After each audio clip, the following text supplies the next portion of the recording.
हमारे समाज में कब तक बेटियां असुरक्षित रहेंगी, कब तक उनकी इज्जत और जान से खिलवाड़ होता रहेगा, यह एक बड़ा सवाल है। आज हम उपस्थित हैं अंबिकापुर क्षेत्र के करजी ग्राम पंचायत में, जहां पर एक 25 वर्षीय युवती के साथ एक डॉक्टर ने पहले ज़बरदस्ती करने की कोशिश की। जब वो अपने इरादों में नाकाम हुआ तो एक हथियार से उसके सर पर वार करके 2-3 बार वार करके उसे मौत के घाट उतार दिया। जब उस लड़की के भाई ने इसका विरोध किया तो वह भी उस डॉक्टर के वार से बच न सका और आज हॉस्पिटल में अपनी ज़िंदगी और मौत के बीच जूझ रहा है। सवाल सबसे बड़ा यह है कि कब तक ऐसी घटनाएं होती रहेंगी, हमारे समाज में ऐसे डॉक्टर कब तक अपनी इन घटनाओं को अंजाम देते रहेंगे। हम आज आपको दिखाएंगे कि जिस अवस्था में एक परिजन अपनी बेटी को पाल पोस कर बड़ा करते हैं, जिस उम्र में उसकी शादी होनी चाहिए, जिस उम्र में उसकी डोली उठनी चाहिए, आज इस घर से उस लड़की की अर्थी उठी है। आप सोच सकते हैं उस परिवार के ऊपर क्या बीत रही होगी, आज कैसा माहौल होगा। सिर्फ ये परिवार ही नहीं, सिर्फ ये ग्रामीण ही नहीं, हर वो इंसान जो इस घटना के बारे में सुन रहा है आज कहीं न कहीं दुखी है, शर्मसार है कि सरगुजा में ऐसी घटनाएं रुकने का नाम नहीं ले रही हैं। लगातार बलात्कार के बाद हत्या, उसके प्रयास के बाद हत्या, ऐसी घटनाएं होती रही हैं। लेकिन सवाल अभी सबसे बड़ा है और सवाल है जिले की महिला एसपी से कि महिलाओं संबंधित अपराध अभी भी नहीं रुक रहे हैं। इसका क्या कारण है, इसके लिए जल्द से जल्द संज्ञान लेना चाहिए। और मुख्यमंत्री जी से मैं ये आग्रह करता हूं, क्योंकि इस परिवार की स्थिति बहुत नाजुक है, इनके भरण पोषण का और भाई के इलाज का खर्चा सरकार को वहन करना चाहिए। हम ग्रामीणों से बात करेंगे, आपको दिखाएंगे कि आज परिवार की दशा क्या है और क्या कहना है इनका, कैसे उस दरिंदे जो डॉक्टर है उसने इस घटना को अंजाम दिया। क्वेश्चन करेंगे। आज ये जो घटना हुई है आपके घर में, जहाँ पर आपकी बेटी की मृत्यु हो गई और बेटा घायल पड़ा हुआ है, पूरा क्या मामला था ये? जी, इसमें मैं नहीं था, घर से बाहर भाई बहन थे। घर में भाई बहन थे तो आ करके घर में घुस गए और कोई लोहे का राड से यानी खलबट्टा का उसका इसन से मारा गया है। अच्छा, कौन लोग थे, क्या कोई जानकारी है आपको? हाँ जी, कौन लोग थे वो? डॉक्टर है, इनका झोला छाप डॉक्टर है, वो झोला छाप डॉक्टर है। और डॉक्टर तो भगवान का रूप होता है ना, और उसको भगवान समझ के लोग पूछते थे, लेकिन वो भगवान ने एक दरिंदा निकला। और आज जो मेरी बहन का हालत किया है, वो आए दिन किसी और की बेटी बहन का भी कर सकता है। उसके जैसे दरिंदों को तो फांसी की सजा होनी चाहिए, बीच चौराहे पे फांसी लटकाना चाहिए। वो एक झोला छाप डॉक्टर था, हमेशा पिया हुआ रहता था, पी के गाँव में घुमा करता था। किसी को ये नहीं था अंदाजा कि वो ऐसा खौफनाक हत्या कांड करेगा। वो एक मर्डर केस, एक हाफ मर्डर किया है, एक फुल मर्डर। मेरा भाई आज घायल है, उसको एडमिट किए हैं रायपुर में, आज उसको वापस भी नहीं ला पाए हैं और आज दीदी का अंतिम संस्कार करने जा रहे हैं। उसका इतना मजाल हो गया कि वो घर में घुस के बिना किसी डर से, सुना घर देख के घर में घुस के मर्डर करके जा रहे हो तो कल बीच सड़क में भी किसी का मर्डर कर देगा, रेप कर देगा। ऐसे दरिंदों को तो छोड़ना नहीं चाहिए, फांसी की सजा देना चाहिए या तो पब्लिक के हवाले कर देना चाहिए। लात जूता मार के उसको बीच चौराहे पे फांसी की सजा देनी चाहिए। हमारी मांग है, हमें फांसी की सजा चाहिए, बीच चौराहे पे चाहिए, उसको तड़पा तड़पा के मारेंगे। मेरे पापा आर्थिक स्थिति से बहुत ज़्यादा टूट चुके हैं, हम लोग ऐसे भी गरीब हैं, हम लोग को आर्थिक मुआवजा भी चाहिए। जो हाल किया, जो दुर्दशा की है, जिससे हम लोग का स्थिति सुधर सके, हम लोग फ्यूचर में कुछ कर सकें, उसके लिए हम लोग को आर्थिक मुआवजा भी चाहिए। बच्चे के इलाज के लिए जो घायल है वहाँ पर, और घायल है मेरा एक भाई जो अभी रायपुर में ही है, उसको अभी लाने में बहुत टाइम है। हम लोग के पास, हम लोग की स्थिति भी ऐसी नहीं है कि हम लोग और पैसा दे सकें, इलाज करवा सके। कंडीशन उसका भी सीरियस है, उसके लिए हम लोग को आर्थिक मुआवजा चाहिए। कौन सा हॉस्पिटल में भर्ती है? संकल्प हॉस्पिटल रायपुर। क्या लगता है कोई पुरानी दुश्मनी थी डॉक्टर के साथ आपके परिवार की, या क्या सोच के साथ वो आपके घर में घुस गए? पुरानी दुश्मनी कोई भी नहीं थी, वो हमेशा पिया हुआ रहता था और हमेशा बदतमीजी भी करता था लोगों से, और ये चीज़ मेरे भाई को पसंद नहीं था। और बीच में पैसा वैसा का भी लेन देन किया था, इस मैटर से बाबू का भी उसको चमका भी दिया था। जब कुछ नहीं था, कोई नहीं थे, तो घर में अचानक घुस गया। भाई बहन दोनों थे और दोनों पे जानलेवा हमला किया, और वो अपने साइड से जानलेवा हमला ही नहीं किया, वो जान से मार के निकला। जिस समय वो डॉक्टर घर में घुसा के उस समय बहन आपकी अकेली थी घर में? नहीं, मेरा भाई भी था साथ में, लेकिन वो आगे पीछे थे, दोनों अलग अलग रूम, अलग अलग कमरे में थे दोनों। बारी बारी से। क्या कोई छेड़खानी या इस तरह कोई घटना हुई आपकी बहन के साथ? नहीं, छेड़खानी नहीं किया है वो। डॉक्टर आपके घर में घुसा उस समय क्या आपकी जो परिजन थी वो अकेली थी यहाँ पर? यहाँ पर मेरा साला था और मेरी जो एक्सपायर कर गई है मेरी 1.5 सास थी, है ना। वो डॉक्टर जो है गलत नियत से ही अपने इस घर पे घुसा था। उसका बहुत दिन से गलत नज़र चल रहा था और दीदी बोलती भी थी कि ये डॉक्टर हमेशा आगे पीछे घूमता है, गलत नज़र से हम लोग को देखता है। एक दो बार बोली भी हम लोग से, एक दो बार हमारा रास्ता में हमेशा ये छेड़छाड़ करता भी था, है ना। मोबाइल से भी कभी कभार ये छेड़छाड़ करता भी था, लेकिन आदमी एक दो बार उसको समझा करके छोड़ दिए कि सुधर जाएगा, चलो कोई बात नहीं। लेकिन उसके बाद भी ये अपने उचित से उचित नहीं आया। बाबू जब ये अकेला देखा घर में कोई नहीं है, तो ये पीछे के रास्ते से ये गलत नियत से घर में लाइट गोल करवा करके, शॉर्ट सर्किट करवा करके और घर में घुसा और घर में गलत करने के तरीके तो उसी से घुसा था। और मेरे साला वहाँ पे उसको जैसे ही पता चला कि नहीं पीछे तरफ कुछ हो रहा है, जैसे वो पीछे तरफ दौड़ने के लिए गया तो डॉक्टर को देखा और डॉक्टर इसे सामने के दरवाजा को खोलने के लिए जैसे दौड़ रहा था, पीछे से दौड़ के उसको आकर के मार दिया। किस हथियार का उपयोग किया उन्होंने मारने के लिए? खलबट्टा से मारा है उसने, और भी एक जगह नहीं, पूरे सर को फाड़ दिया है। सिर्फ सर को मारा है, बाकी कहीं नहीं मारा। वो जान लेना चाहता था, सिर्फ जान से वो अपने हिसाब से फुल मर्डर करके यहाँ से गया है। लेकिन ऊपर वाला था कि एक जन का जान चली गया, एक जन का जान अभी भी ऐसा है जो मौत के मुंह पे झूल रहा है, अभी भी वो हॉस्पिटल में पड़ा हुआ है। और मेरे ससुर सुबह यहाँ से 6 बजे निकल जाते हैं, अपने पैर पे अपने साइकिल पे घूम के पूरा गाँव अपने तीनों बच्चे को पालते हैं, पोसते हैं, बड़ा किए हैं। आज हमारे साथ एक जो बीत रहा है, आज इसकी परिस्थिति, आज जो स्थिति हमारी आ गई है, सड़क पे नौबत आ गई आज हमारी। आज अपना घर दूरा बेच दिए हैं हम, उसके बाद भी हम जिंदगी नहीं बचा पाए उस डॉक्टर के कारण। वो डॉक्टर नहीं, वो दरिंदा है, उसे फांसी की सजा मिलनी चाहिए। उसको जीने का कोई अधिकार नहीं है, उसको जीने का कोई हक नहीं है, उसको फांसी मिलना चाहिए, फांसी उसको मौत मिलना चाहिए। हम लोग चाहते हैं जान के बदले जान चाहिए। एक जने मर गई, लेकिन एक जने मौत के मुंह में आज भी लड़ रहा है। आज उसके इलाज के लिए हम लोग पास 1 रुपए खर्चा तक नहीं है, फिर भी वो बेचारा बेहोश है। आज हम लोग को ना उसके जान के बदले जान चाहिए, उसको फांसी चाहिए। डॉक्टर तो भगवान होते हैं ना, लेकिन वो भगवान नहीं है, भगवान के बदले दरिंदा बन के पीछे से आया है। मेरी दीदी को जबरदस्ती रेप करने की कोशिश किया, वो बचाने की कोशिश की, लेकिन उसको जान से मार दिया ताकि उसका मुंह मत खुल पाए। पीछे से मेरा भाई बचाने की कोशिश किया, मेरे भाई को भी पीछे से वार करके उसको मारा, और दोनों साइड के दरवाजा को बंद करके और पीछे से निकल के वो भागा है। और हम लोग को सहयोग के लिए, आप लोग के सहयोग के लिए यहाँ कोई स्थानीय जनप्रतिनिधि आए थे क्या? उनको किसी को नहीं पता था, वो दोनों दरवाजा को बंद करके सहयोग के लिए कोई नेता कोई आए? हाँ, राकेश गुप्ता भी आते हैं। हाँ, हमारे यहाँ जैसे राकेश गुप्ता जी हमारे करजी के हैं, आए वो काफी सहयोग किए, जो और भी किया काफी अपने तरफ से जो भी उनसे जो भी सपोर्ट बना वो किए वो। और बोलना होगा, काट देते हैं ना, ठीक हो जाता है। एक आदमी बोलिएगा, आप बोलिए ना। हाँ, क्या कोई स्थानीय नेता आपके यहाँ पर इस दुख में शामिल होने आए? जी सर, हमारे यहाँ जिला अध्यक्ष जैसे राकेश गुप्ता जी, और मैं उनका बहुत बहुत आभारी हूँ, दिल से बहुत बहुत शुक्रगुजार हूँ कि वो हमारे लिए जितना भी बन सका हर पल, हर सेकेंड, हर चीज़, हर रात, हर दिन वो हमारे बारे में पूछते, हमारे बारे में सोचे, और ट्रीटमेंट में जितना हो सका उनका सहयोग, वो मतलब तहे दिल से अपना हर सहयोग किए। लेकिन आज हमारी परिस्थिति ऐसी आ गई है कि हमारे ससुर जो है अपने तीनों बच्चे को दिन भर धूप हो या गर्मी हो या बरसात हो या जाड़ा हो, दिन रात बाहर रह के मेहनत करके आते थे, 2 रोटी बच्चों को खिलाते थे, बोलते थे, पासते थे, बड़ा किए। आज वो डॉक्टर गलत नियत से घर में घुस गया, पैसा भी लिया है, कर्जा भी खाया, सामने वाला आँख भी दिखाया, दारू पी के घर में घुस गया गलत नियत से, और देखता भी था। उसके बाद फिर उसका गलत वो करने के लिए ही घुसा था गलत, लेकिन उसको ये पता नहीं था कि घर में साला भी है।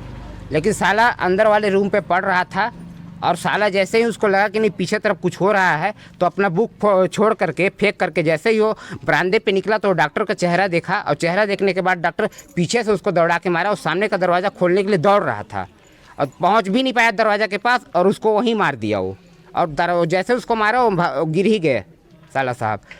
और इनको तो उसके बाद साला को मारने के बाद तो इसके बाद फिर दीदी को फिर मारा, वो जबरदस्ती करने की कोशिश, वो एक जगह नहीं 3 जगह मारा है। ये दौड़ा के 3 जगह मारा है। ये पुलिस वाले भी 3 जगह से 4 जगह से ब्लड का सैंपल उठा के ले गए हैं। 4 जगह पे ब्लड का सैंपल है, वो लड़की का, और लड़के का सिर्फ 1 जगह सैंपल है। इतनी बेरहम से लड़की को मारा है, उस इंसान के साथ क्या किया जाए आप लोग बताइए, पूरी जनता बताए। और मेरी मांग है कि उसको सिर्फ फांसी और फांसी ही मिलनी चाहिए।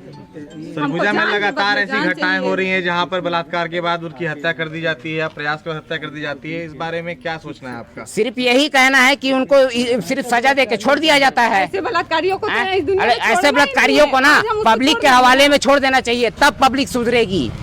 अगर सरकार यही रहा ना तो पब्लिक नहीं सुधरेगी, जेल में छोड़ देगी, जेल में ढीठ बन के आएंगे, फिर वही करेंगे वो। पुलिस का कैसा सहयोग मिल रहा है इस मामले में आपको? पुलिस अपने तरफ से जो भी सहयोग बन रही है कर रही है, लेकिन जो हमको जो चाहिए वो नहीं कर पा रही है। कड़ा से कड़ा कड़ा से कड़ा सजा चाहिए। अधिक से अधिक सजा चाहिए। आज हम उस दरिंदे को छोड़ देंगे तो कल वो निकल के फिर दूसरों की बेटी बहन के साथ यही करेगा और जान से मार के निकल जाएगा। हमको ना सिर्फ जान के बदले जान चाहिए। आज मेरी दीदी का लाश है सामने पड़ा हुआ है और मेरा भाई मौत के मुंह में लड़ रहा है। हमको उसको जान से बदले जान चाहिए, उसको फांसी मिलना चाहिए। हम नहीं चाहते कभी कि दूसरों की बेटी बहन के साथ वो फिर से ऐसा करे, इसलिए उसको इस दुनिया से मार दिया जाए, उसको साफ कर दिया जाए, उसको फांसी दे दिया जाए। हमको जान के बदले जान चाहिए बस। ये जो आज घटना हुई इसमें आप परिवार को सांत्वना देने के लिए आए हुए हैं, क्या कहना चाहेंगे इस बारे में आप? बहुत दुखद घटना है और करजी में ये जो घटना हुई है इसके लिए पूरा गांव दुखी है और इस बहुत तकलीफ़ वाले दौर में पूरा गांव इस परिवार के साथ है। कहना सिर्फ एक बात चाहूँगा मैं कि जो आरोपी है उसको फास्ट ट्रैक कोर्ट में इसकी पूरी केस चले और जल्द से जल्द इसकी सज़ा हो। एक बात और आपके माध्यम से कहना चाहूँगा कि जो लोग किराया में अपना घर दे रहे हैं और बाहरी लोगों को दे रहे हैं तो उसमें पंचायत भी संज्ञान मिले और पुलिस भी कहीं ना कहीं पे इसमें एक चूक हो रही है हम लोगों की, कि जो आमद की जो रिकॉर्ड होती है कि कौन व्यक्ति कहाँ का रहने वाला है और क्या उसका कैरेक्टर है, उसके बगैर वो लोग अपना व्यावसायिक कार्य गांव में आकर संचालित कर रहे हैं। तो इससे जो लोग और भी कोई काम करना चाहता है, हो सकता है वो सही व्यक्ति हो, लेकिन गांव की मंशा, करजी गांव की तो मंशा बन गई है कि बाहरी लोगों को हम लोग ऐसे किसी भी बाहरी व्यक्ति को इस गांव के परिसर में हम लोग बाहर से आके काम करने में रोक लगाएंगे। सर, अभी कांग्रेस की सरकार है यहाँ पर सरगुजा, फिर भी लगातार ऐसी घटनाएं हो रही हैं, इसको रोकने के क्या कुछ कदम उठाए जा रहे हैं आप लोगों की तरफ से? अब देखिए, सरकार और घटना सोच के और एक पर्टिकुलर जगह पे हो जाती है तो सरकार घटना के बाद कुछ कर पाती है, जो स्थिति बनती है, जो सच्चाई बात है। अब ये बंदा कलकत्ता भाग गया विद इन कुछ घंटों में, और कलकत्ता में ये लगातार 5 दिन तक अपनी जगह को चेंज किया, 5 जगह इन्हें चेंज किया, लेकिन पुलिस की सक्रियता थी। हम लोग भी पहल कर रहे थे, यहाँ के स्थानीय जिला पंचायत सदस्य आदि बाबा की तरफ से भी डीजीपी से लेकर के एसपी तक लगातार संपर्क में थे कि कलकत्ता जैसे सघन जगह से पकड़ लेना पुलिस का एक प्लस पॉइंट तो मैं मानूंगा, लेकिन हम लोगों को सामाजिक जागरूकता और पंचायत लेवल पे बाहरी लोगों को बगैर पहचान के और बिना जाने किसी की अनुशंसा करना उचित नहीं है। तो मैं यही बात कहना चाहूँगा। आपका परिचय बताएंगे? मेरा नाम प्रदीप कुमार है, मैं ग्राम करजी का सरपंच हूँ।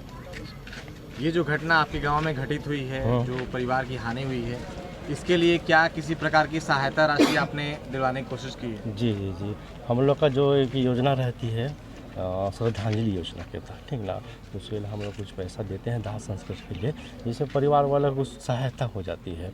मतलब थोड़ा एक प्रयास रहता है हम लोग की तरफ से कि कुछ न कुछ परिवार को सहायता मिल जाए। तो आपके द्वारा सहायता दी जा चुकी है? हाँ, अभी तो हम लोग पहुँचे हैं जी। हाँ, तो थोड़ा सा मतलब मैं सोच रहा सहायता राशि रहती है? 2000 रुपये रहती है। और क्या किसी जनपद से या किसी और संस्थान से किसी आर्थिक सहायता की उम्मीद है यहाँ पे? जनपद से तो एक परिवार सहायता जो रहता है, ठीक ना, उसमें कुछ नियम रहते हैं, जैसे कि सर्वे सूची होना चाहिए और 2012 की सर्वे सूची में होना चाहिए नाम, उस हिसाब से परिवार सहायता के रूप में मिलता है पैसा। जब वो पूछिए, ये जो पूरा आपकी ये जो घटना आपके गांव में हुई है, आप पड़ोसी हैं, क्या कहना चाहेंगे इसके बारे में? इसके बारे में मैं कहना चाह रहा हूँ कि ऐसा घटना किसी का परिवार में नहीं होना चाहिए। और ऐसा घटना किया है वो कि घर में घुस के उसको मार दिया। ऐसा जब सुना मैं तो सीधे आके मैं जाके देखा अंदर में, उसके बाद उसको भी मैं गाड़ी में चढ़ाया हूँ। सबसे पहले आप ही अंदर गए? नहीं, फिलहाल लोग थे, उसके बाद वो गाड़ी आया, उसके बाद महिला गया हूँ। क्या क्या देखा आपने वहाँ पर? देखा कि लड़की लथपथ वो भी था और लड़का भी लथपथ था, पूरा खून में लथपथ थे दोनों। फिर उसके बाद क्या किया आप लोगों ने? उसके बाद ये गाड़ी आया, उसके बाद उसको चढ़ा दिए। चढ़ाने के बाद एक ठो को चढ़ाया, उसके बाद में खून को देख के मैं नहीं सका, उसके बाद मैं बाहर निकल गया। डॉक्टर जो हैं उनका व्यवहार कैसा था? बहुत बेकार था सर। बहुत उसका व्यवहार एकदम बेकार था, बहुत बेकार था, बहुत फर्जी आदमी था। तो इसके पहले आप लोगों ने शिकायत नहीं की थी उनकी कभी? मार भी चुका था 2-3 ठो भी। मार चुके थे? हाँ। किस विषय में आपके साथ? बस यही मतलब कि उनका वातावरण मेरे को समझ में नहीं आया, इसलिए मैं मारा था। यानी कहीं ना कहीं उसका मतलब कि खराब लग रहा था। एकदम खराब लग रहा था। एक बार उसको वे पंचायत में भी मारे थे। हाँ, पूरा गांव के मिल के भी मारे थे। तो क्या पुलिस में शिकायत की थी आप लोगों ने? शिकायत करने के बावजूद भी पता नहीं पुलिस वाले क्या किए, उसको हमको नहीं। गांव से निकालने वाले थे उसको। हाँ, गांव से कई बार तालाब भी लग चुका था। जो हमारा ऐसा है ना, वहाँ मतलब कि उसको ले जाया गया था पंचायत में, और पंचायत भवन में भी उसको ईसान किया गया था। यहाँ पर तो ये है कि इनके फैमिली जो है, इनके लड़की के पिताजी बहुत ही मिडिल क्लास, एकदम छोटे परिवार से, जो 4-5 बर्तन ले जाके गांव में फेरी करके छोटे कम जीवन यापन कर रहे थे। पैसा जितना भी उनका कमाई होता था, बेटी को बचपन से लेके पढ़ा लिखा के आज ऐसे कंडीशन में ला के पहुँचाए, और पढ़ाने लिखाने के बाद इस दिन को देखना पड़ रहा है। बचपन से स्ट्रगल करने के बाद उनको जो है पूरा उनका शौक़ पूरा करवाने के बाद कोई दरिंदा डॉक्टर के रूप में आता है और उनका इस टाइप का घटना का अंजाम करके चला जाता है। तो ये पूरे संभाग के लिए जो है बहुत दुखद घटना है।